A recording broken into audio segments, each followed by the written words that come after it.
Good afternoon, everybody, and welcome to this Sunday night showdown slate. Philly going to the Atlanta Falcons in the Dome. This is going to be a great Sunday night game. I think it's going to be a shootout. After what we saw, what Washington did to Philly, I don't think their defense is going to be able to hang with this Atlanta offense. I don't care how bad Atlanta looked against Minnesota last week. I think it's going to be a great game. Before I get into this, make sure you do leave comments below if you have any questions for me for your season-long league, daily fantasy, DraftKings, FanDuel, Yahoo. It doesn't matter. Just leave your comments below and let me know if you have any questions. I'll let you know what I think, give you any advice I can. On your way down to the comment section, there is a little thumbs up button. Make sure you click that button, leave a like on the video. And without further ado, let's get right into this. This is a pretty tricky showdown slate, in my opinion. We don't have our ownership projections yet on this slate. I'm going to be looking to captain Julio in most of my lines for tournaments. When I do the percentages, I'll probably have Julio about 60 or 70% captain. I think he is just going to absolutely eat. I think Julio and Matt Ryan in the Dome, seriously great bounce back spot. I don't hate captaining Matt Ryan either, though. That's the thing. Between Matt Ryan, Julio, Djax, I don't think I'll have very much urge at captain, if at all. Alshon Jeffrey going to be lining up on Desmond Trufant. I think most of my captains, definitely not going with a low-owned captain or a low-price captain, excuse me, this week. No wide receiver twos, no defenses or kickers this week for tournaments. I could see potentially a Matt Bryant or a Jake Elliott kicker at captain for cash maybe, so you can fit in both quarterbacks and Julio. Actually, let's see what that would look like. Let's say we did the cheaper kicker. Let's say we did Matt Bryant, Julio, Wentz, Ryan. That leaves us with 6K. Let's get Djax. Leaves us with 3K. We have to come back with Nelson Aguilar. That's not bad. That's not bad for cash at all. I don't hate that in the slightest, actually. I just want to see what it would look like. That's pretty much what you want. Essentially, you're fading Ertz and you're fading Jeffrey. And, of course, Calvin Ridley can break the slate with 150 yards and 3 touchdowns. We saw him do it last year. I don't think that's going to happen. I think he's going to have a decent game. That's why I'm targeting Matt Ryan. But I would definitely want to pay up for Julio on this slate here rather than kind of pivot with the Ridley play. If we go Julio at captain, though, look at the price tag. I think McCaff was 17.8 or something like that, similar to that last night. I don't want to misspeak. He might have been 18.4 or something. But either way, Julio's expensive. He is expensive, rightfully so. I think he chews the Falcons or the Eagles secondary alive, birds versus birds, in the Dome. Him and Matt Ryan just look beautiful. Most lineups, if not every single lineup, I have Julio at captain. I should have Matt Ryan behind him. The tricky part is fitting in. Do I want to fit in Wentz here? And then I have to go obviously Elliott and probably Matt Bryant too. There's not a lot of low tier punt plays. Arcega Whiteside, he didn't get much if any usage last week. I don't think he got targeted once. He's a great receiver. 5 snaps. That's the stuff that bothers me because he's talented. He could bust a long one. He's only 21, 22 years old. 22 years old. Look up for look out for him to make some noise. I might have 2 or 3% of my lineups have him in them. I like a little bit of exposure to him in case he breaks that long touchdown. I do like him a lot, but maybe not as a safe play by any means. Justin Hardy did get quite a few targets last week, 5 targets at 1,400. If we were to take him instead of one of our kickers, that really doesn't allow us to fit anything super good, though, because it still doesn't get us past that QB gap. One guy that I do like in the cheaper range are 2 guys. I will have exposure to these guys at captain. I love Miles Sanders to make up for what could have been last week and really just break out this week. Because if there's a team where a rookie running back is going to break out this year, it's going to be against Atlanta. But I also like the narrative where Miles Sanders isn't what everybody thought he was going to be, and Jordan Howard just goes absolutely off. 3 touchdowns, 80 yards. We all know Jordan Howard isn't necessarily that break along one type receiver. Granted, he could. I just think that he's got that touchdown upside, multiple touchdown upside. I will have exposure to Howard and Sanders at captain. I will have exposure to Julio at captain. Julio, like I said, probably 60% captain Julio. I'll probably have 7.5%. No, I'd say probably 5% Howard, 5% Sanders, 10% Ryan, 10% Wentz, and 10% Djax. Roughly just forecasting what I'll probably have. Julio obviously being the serious pick I liked on this slate here on Sunday. But if we were to do Matt Ryan at captain and then go with a more of a Falcon stack, Julio and Ridley, and then you absolutely have to run it back with Djax here. I think surprised he's more expensive than Alshon, but I don't disagree with it. It just sucks to see it. I would like to run it back like this right here, and then maybe just go ahead and take Matt Bryant, because you're saying that you take the Falcons stack, both the wide receivers, the kicker, and then two deep, absolutely just deep throat, just monsters in Aguilar and Djax. I think that's a pretty good tournament line. If you want to super differentiate yourself from the pack, I think a really sick play is the Eagles' defense at captain. I already told you my exposure at captain is probably going to look like what I said, but I wouldn't be surprised if I had a couple odd lineups with the Eagles D at captain. The Atlanta offense did not look great. Granted, they're in the dome. Granted, they're in a great bounce back spot. I'm putting my money on a great bounce back game here for Atlanta. But I got to tell you, that's what a lot of people are doing. If you were to take the Eagles defense at captain, let's take Carson Wentz, let's take Djax. I don't know about a Julio fade, but if you want to fade Julio, it's probably gonna be similar to McCaffrey on Thursday night, where he's 90% owned in cash and 50% owned in tournaments, just way, way, way popular. And then if he lets down, and Julio's done this before. I remember the memes coming out after the game last year where he had like 4 points. Has anybody seen Julio Jones? 11 targets last week. 11 targets is the volume you want. But, 6 catches. That's 50% completion percentage. Pretty borderline on his targets. I could see a Julio fade. I could see that, and maybe you just run it with Ridley. Maybe run it back with Calvin Ridley here. Zach Ertz at captain, by the way, is a great tournament play. Also, probably going to be 1 to 7% owned at captain, maybe more. But I think it's a pretty GPP play. I think a lot of people are going to be targeting Julio, Matt Ryan, and Carson Wentz, and probably Djax too. Alshon's going to be probably D'ing up on True Font, like I mentioned at the start of the vid. I like Deshaun Jackson to just go kind of ape crazy again. I think this is a pretty good core if you're liking the Atlanta offense to struggle, and then if you are really liking them to struggle, I could see you taking Ertz and then maybe even Freeman.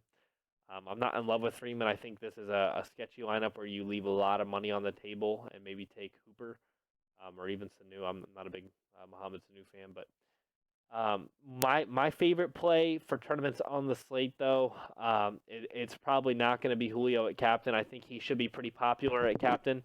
I think my favorite play in tournaments is going to be the Julio fade. I think he might have an amazing, incredible 100-yard, 4-touchdown game. Just stupid Julio numbers. But I think that everybody's on that train. I think fading Julio makes some sense here. I think taking somebody more along the lines of Zach Ertz at captain or Djax, either one, but then let me get him at captain, and then squeak in both QBs. He's still expensive, but then let's take Wentz, let's take Matt Ryan, let's take Calvin Ridley. It leaves us with 3,600. If you want to come down here, we already have Wentz, and then let's say we punt right here. It's not necessarily a punt, but go down to Nelson Aguilar.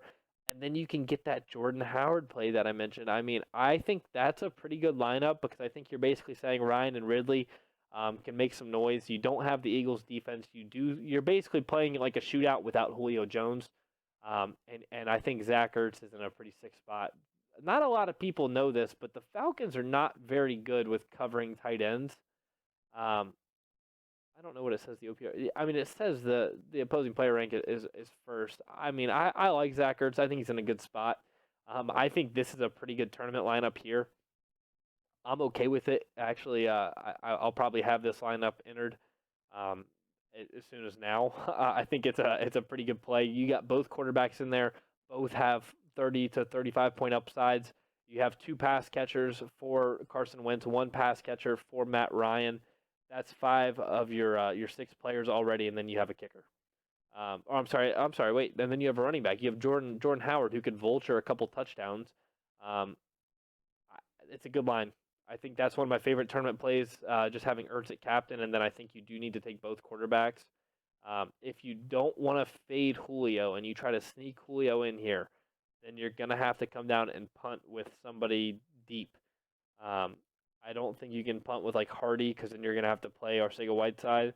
You're basically just gonna have to forfeit a pick. I don't know what Goddard's at. Goddard's at 800. That doesn't really allow you to get up to anything. You're basically just gonna forfeit a player here. I don't know who this guy is. Russell Gage. I haven't really heard anything about him. I didn't see his 2 targets last week. But he's questionable. If he does play, he did have 2 targets. Unable to practice Wednesday. Managed to get limited participation in Thursday's session. So say he plays, and then you play this guy Gage for 200. That allows you to get back up here to Aguilar. I don't hate that either. If this guy Gage gets 2 points, great. And then you have a deep threat in Aguilar.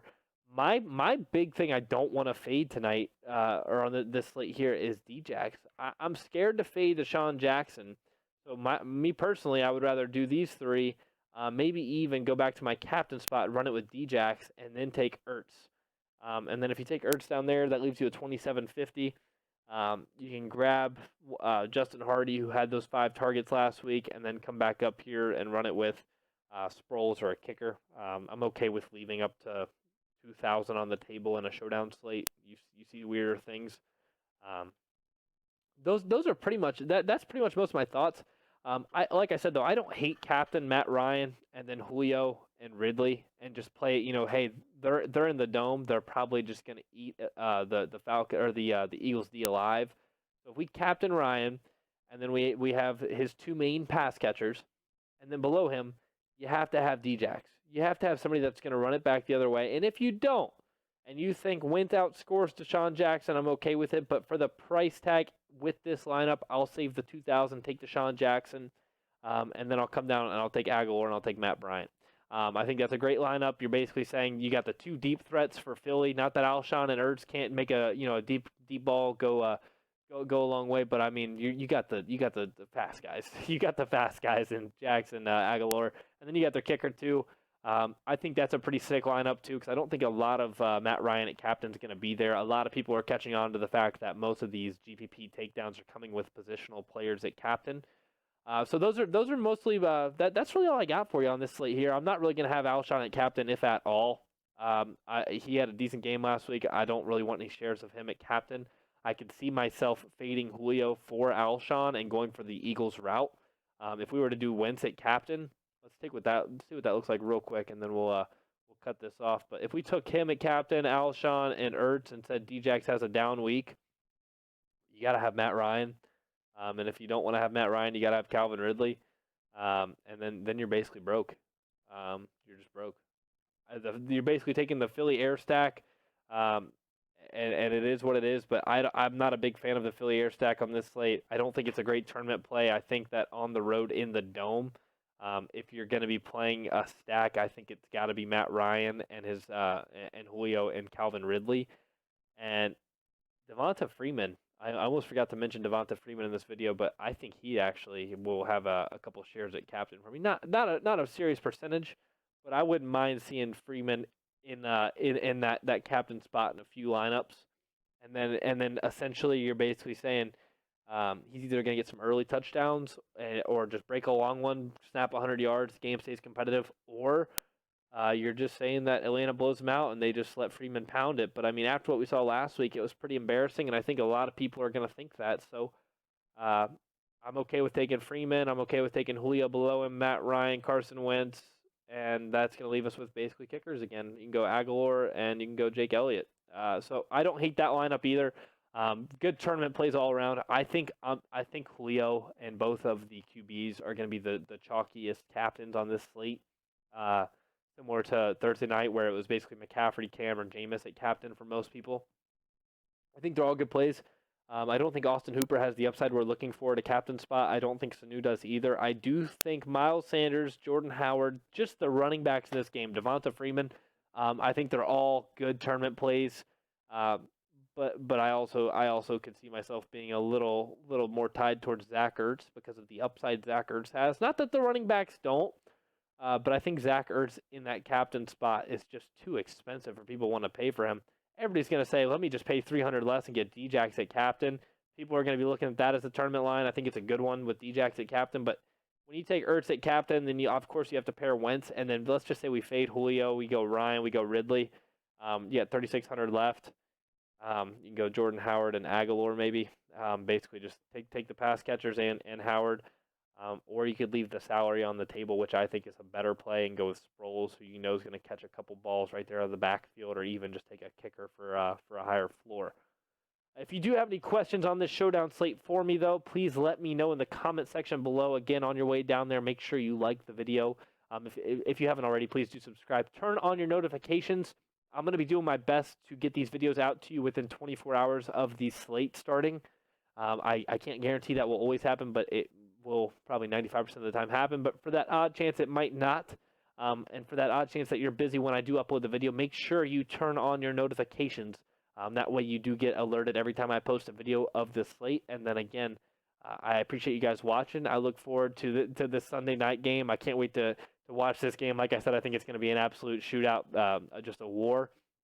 And my next video is going to be either on the primetime slate from Sunday to Monday night games, or just the Monday night showdown.